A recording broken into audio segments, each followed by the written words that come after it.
Welcome to the Mount Pleasant Podcast, featuring discussions and interviews about the people, places, and events that make Mount Pleasant such a special place.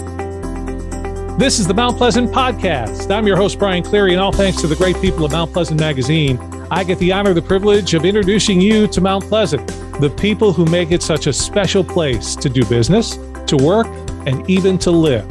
We're introducing you to Mount Pleasant's best on the Mount Pleasant Podcast. Are you ready? Ooh, I know you see me standing here. Do I look good, my dear? Do I look good today? Ooh, I'm just another kind of girl, and you wanna see my world, so come and run away. If you wanna play, come and play today. Let's just get away. Yeah, I will make you see all of the things that you can be. Believe in yourself, come follow me. Yeah. And that woman coming across the Zipline has ziplined into the Mount Pleasant Podcast. And I'm Brian Cleary, joined by the owner, Carrie Hankinson. Carrie, the Charleston Adventure Forest. That was very cool, very impressive zipline. If someone doesn't really know or understand what a zipline is or what you do on a zipline, how is it that you describe ziplining? Oh, good gracious. If they don't know what a zipline is, well, we just explain what we do at Charleston Adventure Forest. And ziplining, we are in the Lowcountry, so there are a few, we call them problems, and our problems are 99 stairs to get our elevation. And we go up there, we have a lead guide, we have a sweep guide, and then our guests are sandwiched in between. And so we take the guest after we have ground schooled everyone and taught them everything that they need to know. We take them up, we harness them in, and that's where our adventure begins. But what it is just a cable, a really, really strong cable. And we tell like our little kiddos, I mean, it literally could hold a whole city bus full of people. And it's just one human zipping across, but it's a cable. We hook you in and just zip you from platform to platform. It really seems like so much fun. I'm a guy who's never ziplined. I have no idea how it works. So when you're giving me that training, how long is that going to take before I'm actually up in the air? Well, it depends on how many people obviously are in your group, but it's approximately 15 minutes worth of training. We explain all of your equipment. We explain how you're going to be braking. And at Charleston Adventure Forest, we hand brake. I mean, that's just putting pressure on the line behind our head. And so it's friction that breaks you. Okay, so when you say handbrake, it's not like Fred Flintstone's feet on the bottom of the car. I'm not reaching up or doing anything like that. That's good to know. Now, you said 99 steps. So how high up am I going when I zipline at the Charleston Adventure Forest? 6 stories. And how long will I be ziplining? How long does that zipline take me? How far? So we have 7 different zip lines, and they range. Our longest is 750 feet, and it's a 50-foot vertical drop. So it's a lot of fun. Is ziplining, would you consider this, obviously it's fun, it's adventurous. Yes. Is it also considered healthy exercise? Is it something good for physical fitness? Definitely good for physical fitness. Absolutely. I mean, especially at our zip line, because you are climbing the stairs, you are maneuvering around trees and platforms and having to get yourself on the line and off the line. And then we have sky bridges, and that's balance and coordination. And so, yes, it's definitely exercise, the zip line. But then, and I know we'll talk about this later, but we have a rock wall, and that is clearly phenomenal exercise.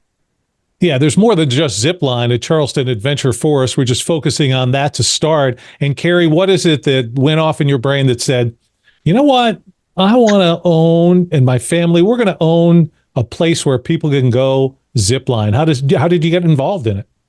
I get asked that question a lot. And really, my husband and my daughter drove past the zipline 3 years before it was for sale. He came home and said, I feel drawn to that property. Can't really tell you why. I just do, and I want to buy it. And it was not for sale. Fast forward 3 years, it did come on the market. My daughter, who you're going to speak with in just a little bit, was an engineer. She had her first baby, wanted to be able to stay home with her baby. She has a lot of animals, and we were looking for a place for all of those animals. Our son was in college at the American College of Building Arts studying blacksmithing. We were looking for a place for him to blacksmith. My husband and I are both adrenaline junkies.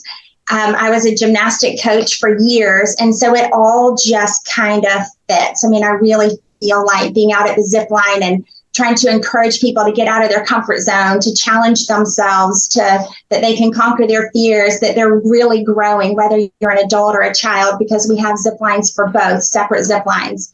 It really just fit with our family.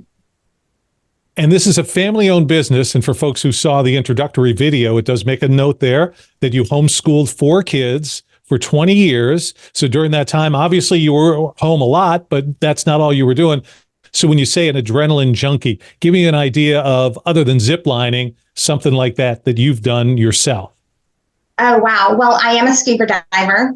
Our family we just did an adventure vacation. We started out racing cars in Georgia, went to Chattanooga, Tennessee, went spelunking, went whitewater rafting. We went hang gliding. I mean, we really enjoy, we love the outdoors. We love people. We love adventure. And yeah, we are little adrenaline junkies.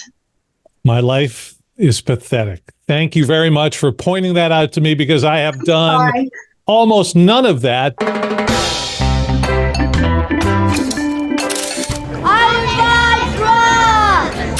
I like that it's an honest, fair assessment of what's going on the Isle of Palms. Island Vibes. Great newspaper by a great friend, and so glad he's published this, because we really need it. It's impartial, and it's just a great paper. Island Vibes. It's honest, sincere, and factual. Island Vibes is the deal. You're listening to the Mount Pleasant Podcast. There's so much fun at the Charleston Adventure Park, and let's get into a little more of what you can experience there. I'm Brian Cleary. Welcome to the Mount Pleasant Podcast. This is where the pages of Mount Pleasant Magazine come alive. Today, we're talking with the family that owns the Charleston Adventure Forest. It's just a short drive up Highway 17 up through Ondaw. It is a great place for family fun. And now we're going to turn to another member of the family who is part of the Charleston Adventure Forest. This is Brooke Bourne, another member of the family. Now, Brooke, first of all, at the Adventure Park, you're a guide. What is it that you do as a guide? I do a little bit of everything out there. So I'm the on-site manager. I live there, work there every single day. But as a guide, I will take guests up into the trees, lead them through the course, and then bring them back down, debrief. And then we also will lead them through the rock wall and any other activity they may have booked, including our animal encounters. Now, before we get to the animal encounters, I'm just curious, as you're a guide, you're taking people through the zip line. What would you say is the biggest concern or challenge that people have in terms of, all right, I'm going for the zip line, but I'm a little worried about, what might that be? Height is the number one thing that people say. They'll come in and they'll be like, I really want to do it, but I'm afraid of heights. And I say, no big deal. Almost every single day, we have someone come in that's going, I'm afraid of heights. And if you can just be bold enough to take that first step and actually do it, 99% of the time, they are golden and they have a blast. So Charleston Adventure Forest, zip line, rock wall, and they've got some animals. And from what I'm led to believe, these are your animals? They are. So all of the animals out there are my personal animals that I brought out to be able to share with people. We have 3 alpaca, 2 miniature horses, 2 pigs, 4 goats, and then we are working on building our reptile house where I'm going to have over 100 different reptiles. Now, that is really awesome. And those are great animals that people, I assume, can come out and pet and feed. Before they became part of the animal adventure at the Charleston Adventure Forest, tell me these weren't like in your backyard or sharing your bedroom or whatever? So I did have some property before I moved out to the Zipline park. But yes, they were all at my house and my own personal pets just for me to play with. And when I visit the Charleston Adventure Forest, the animals then are interactive. I can feed them and kids can have fun with the animals. Absolutely. So we have cups of animal food. You can either just walk back there and look at them. And if they come up to the fence, you can pet them. You can get a cup of animal food that helps encourage the animals to come up to the fence, and then they can eat out of your hand. And then we have our animal encounters where you can actually go in with all the animals and get to pet on them, love on them, brush them, and learn a lot of animal trivia. So for people to understand, when I come to the Charleston Adventure Forest, am I paying X amount for the zip line, so much for the animal encounter? How does it work in terms of your ticketing? So we do have set prices for each activity. And then if you bundle them, there is a discount. And if you come in larger groups, there is also a discount. So for someone who may be one of those people who go, oh, I don't really like the height thing, but I'd really love to bring my kids out for the animals, they can do that. Absolutely. You're welcome to book any activity separately or together. And I know this is a tough question because it's kind of like asking your mom which is her favorite kid, but of the animals that you have out there, who's the favorite or one of the favorites for you? Okay, so it would probably have to be my miniature horse, Zippy.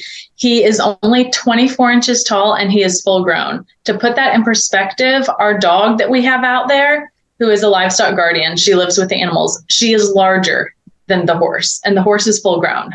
He's only a couple inches off of the world record for being the shortest. I can physically pick him up and put him in my car, and I'll take him out and about. Man, that is awesome. So how do we come to that name for him? So we wanted him to be the Zipline mascot, and he has tiny little legs. And so when he runs around, it just looks like he's zipping. And so we thought that Zippy would be the perfect name. And we did a naming contest, and that was one of the names that came up multiple times. And we just kind of fell in love with it. They are her animals at the Charleston Adventure Forest. She is Brooke Bourne, one of the family members of this place that is just a great place for families, for groups, individuals to go have some fun up Highway 17 North in Mount Pleasant. It's one of the places that we love to highlight here on the Mount Pleasant podcast, where the pages of Mount Pleasant magazine come alive. I'm Brian Cleary, joined by members of the Harkinson family. They are owners of the Charleston Adventure Forest, and another one of the owners is actually a blacksmith, and we've got to find out about that as we bring into the picture another member of the family at the Charleston Adventure Forest. Is this guy. We welcome Will Hankinson. Will, you're a blacksmith. Now, you realize it's the 21st century, right? Yes, sir, I do. Okay, because I was going to say that would get you women, in the 17th and 1800s. So how is it that you came about to having the skill of a blacksmith? Because one, unique. I can't imagine that's easy, but it's not something that everyone does in 2024. Absolutely. So it is not a common skill that we have in this time period, as you are well aware. A lot of the goods that we have that's made out of metal are manufactured and you can buy online. So blacksmithing over time used to be a necessity. Every town, every village had to have a blacksmith. But in this modern era, you can buy things at Lowe's and Walmart. So blacksmithing, as it evolved through time, turned more into an art form and a way of teaching and spreading that knowledge and bringing that skill about.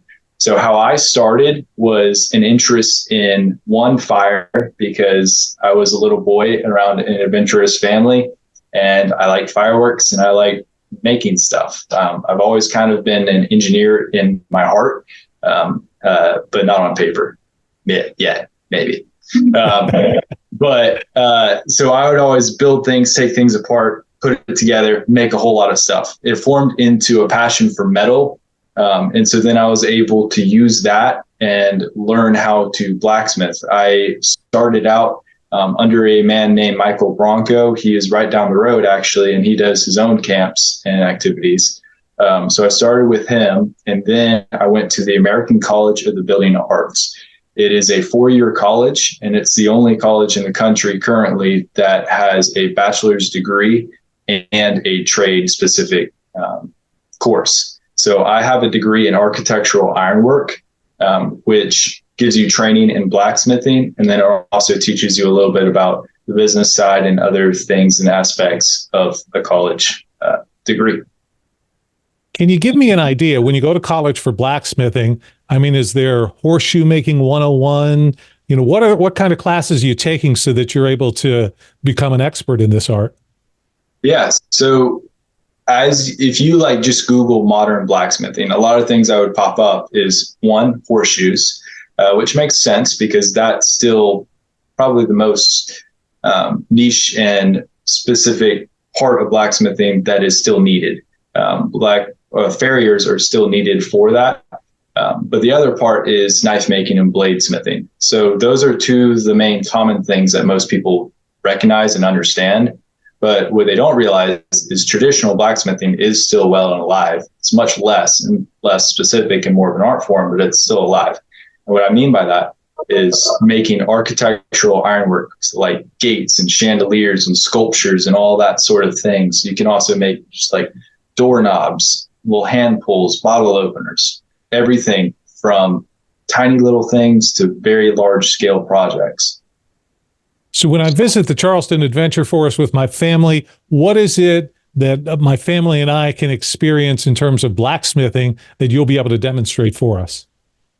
Yes, that's a good word to use, demonstrate. So we offer two different things. So we can do one, a demonstration, and that's usually reserved for big parties. So if you have a family that comes out and they're doing a birthday party, we can do a demonstration, and it would be cheaper for the rest of the group, and everyone kind of experiences it.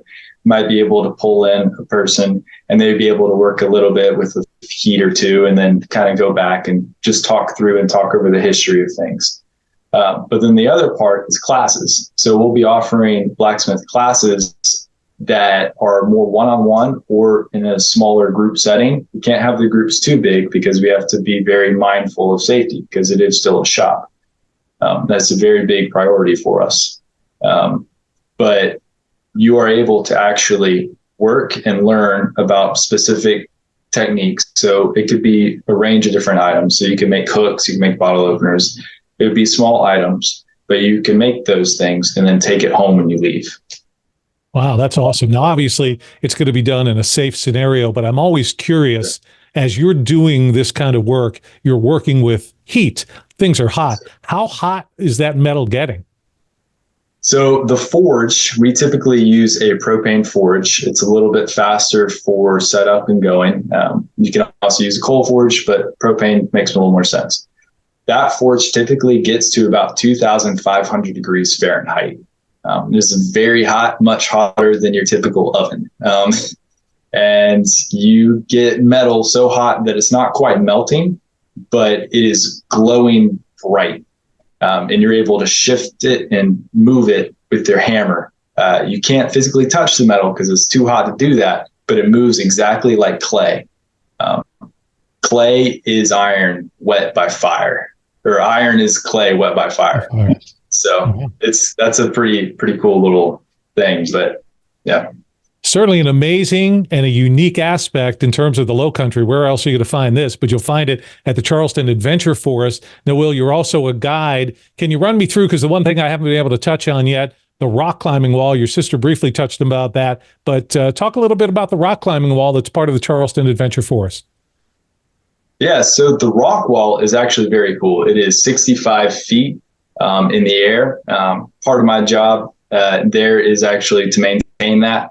So that's pretty fun for me because I get to rappel and do all those things, which is a lot of fun because I like adventure. But it's 65 feet up, great exercise, very difficult for a lot of folks to do. But the ones that enjoy doing rock climbing and bouldering and all that sort of stuff, it is a blast. There's 3 different sections that you can do on the left, middle, and the right.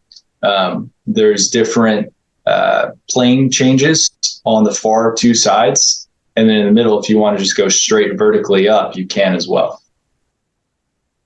Blacksmithing, rock climbing. We've got the animal adventure and the Zipline. A lot for you, your family, your group to do at the Charleston Adventure Forest. It's what we're talking about here on the Mount Pleasant podcast. We always like to try to involve you and turn you on to maybe some new things that you haven't experienced yet. Highway 17 North is where you'll find the Charleston Adventure Forest. It's a family-owned business, and the woman who started our video by ziplining into our interview, let's bring her back a little bit, and we talk more with Carrie Hankinson, the owner, well, one of the owners of the Charleston Adventure Forest. So, Carrie, you mentioned the fact this is a family-owned business. You've got you, your husband, you've got Brooke, you've got Will. Now you have two other children. Are these the black sheep? What's going on with your other two kids? No, definitely not. All four of my children are, in fact, guides. Okay. So, yes, my second to oldest child is also, you heard from Brooke, she was an engineer prior to coming to the Zipline.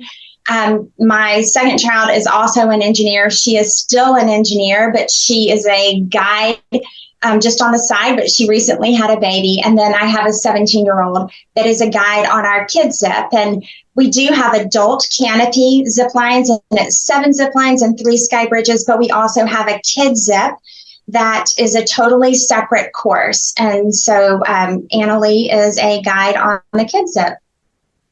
That's a family you got to be proud of. A couple of engineers, you're tossing a blacksmith. And when we talk about kids at the Adventure Forest, we also talk about groups. And one of the things we haven't gotten into yet, and if you could expound on this, because I was a little bit surprised when I saw it on your website, but bachelorette parties, Charleston Adventure Forest is a great place for them as well.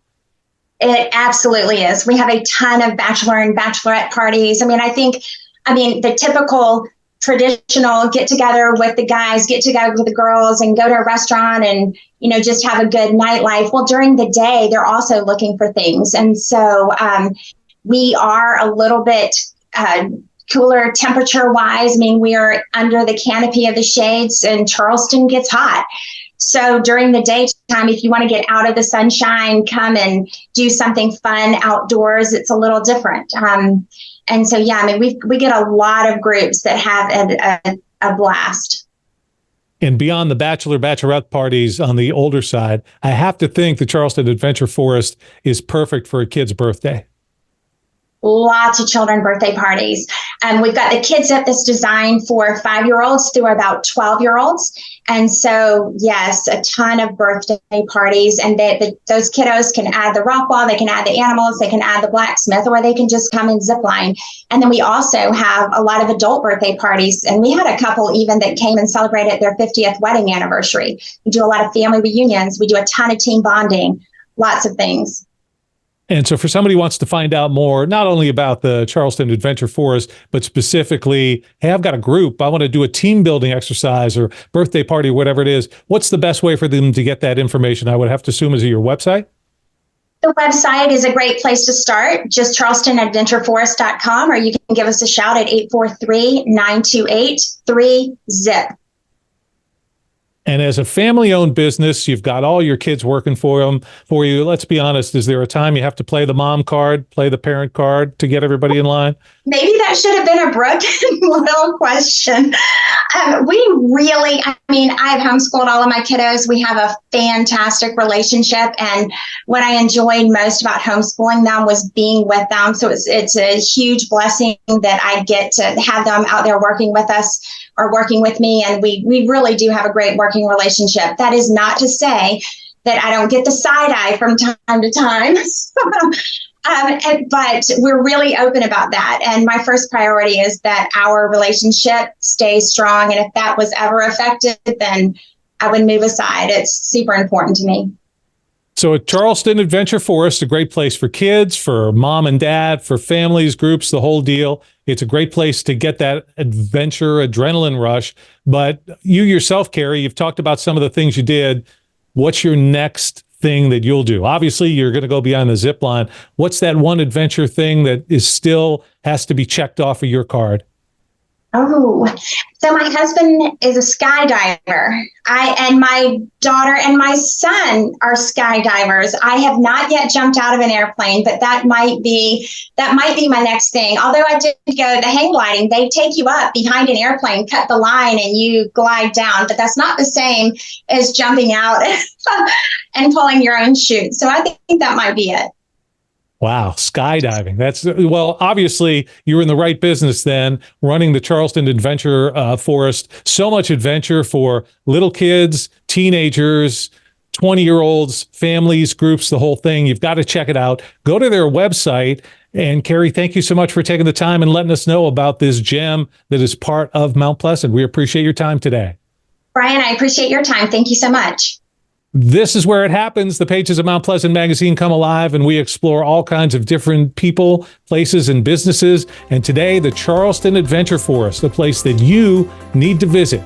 Thank you for joining me, Brian Cleary, today here on the Mount Pleasant Podcast. Thanks for spending your time with the Mount Pleasant Podcast, your community, your podcast. Listen to past and future episodes at mountpleasantpodcast.com.